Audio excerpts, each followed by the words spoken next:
Coach Patrick Kane. Coach, very impressive. You got a working lead there in the first half, but a dominant third quarter really put the game away. Well, I thought we dominated the first half. We weren't statistically foolish. Yes.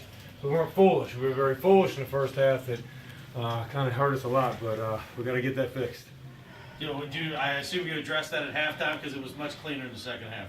Yes, sir. It was addressed very politely. Rashad Robinson looked extremely healthy and extremely dynamic in the first half. Yeah. He's quite a football player and ended up playing both ways the whole night. Yeah, and so that was the first series when Miller got hurt and then ended up playing free safety the rest of it. And he really made some. Hold on just a second.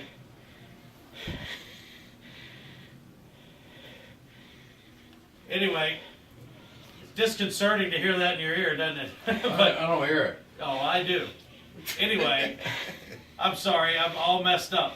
But anyway, let's talk about Miller got hurt, Rashad Robinson came in, and he made some huge plays on defense as well. Well, he's a super player. I mean, he's being recruited. One school wants him as a quarterback, one school wants him as a DB, so he's multi-talented. Talk about Jonte Wilson, the other half of that. He had a huge game and really turned it on in the second half. Yeah, he's a man. I mean, he's rushed for a ton of yards this year, and what I like about him, he's one cut and gets it up going. He doesn't dance around a lot, and he's got that great burst off his cut, so they're a pretty good tandem back there. Did you guys see in film with the game plan, because you did a lot of that that read option type look tonight between the two? Was that something you thought was going to be there all night? Well, that's our bread and butter. That's what we like to hang our hat on. Is the zone read with the bump on the back side of it. So that's our bread and butter. We're always gonna try and work that and get that going. But we know they're very talented, very fast. I think they're the kind of team that wants you to try and go outside. So we felt like we could run the ball inside on them. Talk about the play of your defense tonight. Bottled up that hit until mop-up time. Bottled up the Henrico offense all night. Yes, they did a great job. Like I said, we're very fortunate last week to have gone against Tucker with a single wing. So we had 2 good weeks of practice of trying to find the shell game, stop the shell game offense type deal, and I think they did a pretty good job with that. Held them to 24 yards of offense in the first half, and they added some in the fourth quarter after the issue had been decided. On the whole, except for the penalties in the first half and the mistakes, on the whole, you had to feel good about the way your kids took care of business. Oh yes, sir. They're very excited. Very excited about coming here playing in a neighborhood school, and the big thing all week was to keep them focused on playing and not all the other stuff. And I think they did a good job with that. Defensively, I thought that your kids really did a good job when they're overbalanced and making recognition call. They were recognizing plays. In fact, I thought it was better that Henrico came back and played a little bit more of the fun. Just a fundamental balanced formation and didn't really tip their hand. But the preparation really was there for that offense. And I guess I remember you mentioned it last week in your post-game interview that you thought it was a big help to play a misdirection offense 2 weeks in a row. Yes, it was, and the defense staff does a great job of putting a game plan together and getting kids lined up and focus on what tendencies the team had. Every team had tendencies, and to focus on those from certain formations, certain things are going to happen. The kids really bought into it and studied their film and saw it in practice, and then hopefully it showed up tonight as well. Well, there's film and then there's live looks, and I told Gary before the game that I was really impressed how good your scout team looked running their offense in pregame. Not a lot of people do that, but it looked really good, and that's really one of the keys to your success is how much depth and how many good looks you get in practice. Our kids take great pride in it. We give a scout team award each week, every Saturday morning. And they go on it. They work hard. They want to get it. They want to try and get certain positions. In that position might have a chance to be a scout team player of the week.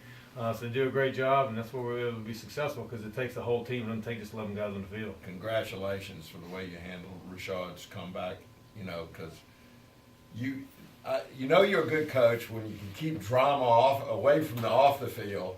About a quarterback controversy because Odom came in again today and looked as smooth as ever operating, but you just you stuck to the plan and you got him back in there, and now you got a quarterback that's not only playing at a high level, his legs look really, really fresh. Yeah, he is. He was chomping a bit, ready to go. I'm very excited about this game, and he did a great job. And I'm very proud of Eli too. He understands the situation. He's prepared himself as a starter, and he's ready to play at any moment. We're talking to Hermitage coach Patrick Kane after the 40-14 Panthers win over Henrico tonight.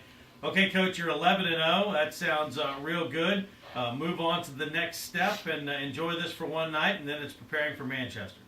Oh, so we'll score that game.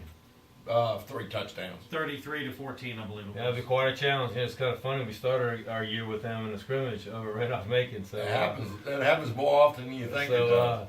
We'll be seeing them again down in their place. Yep. So that'll be next Friday night, but obviously just the chance to play and move on to the next round is what it's all about at this point, right? Their kids are very excited about it. They work very hard. We work hard in the off season for the postseason. Okay, Coach. Well, congratulations and enjoy it. And I'm sure we'll see you again down the road. Thanks. And all we want is about 100 snaps next week. How about that? It's not going to be a game for huddle fans. No, sir. I think you'll see some people going at it. If I may say one more thing. Please do. Be a little selfish here. Mom, I love you. Appreciate you listening. Okay, well, hey, Patrick's mom, we appreciate you listening too. I hope she's got a sense of humor because we had to go to some of our B and C material because the game, her baby boy wasn't making it very interesting. Hey, what happened in the? I'm sorry. After the coin flip, Yeah, what you happened went out after to the coin midfield. flip? Can you tell us what that was about? I'd probably rather not say that. Okay, that's no problem. Then we'll go to break and he'll tell us off the air.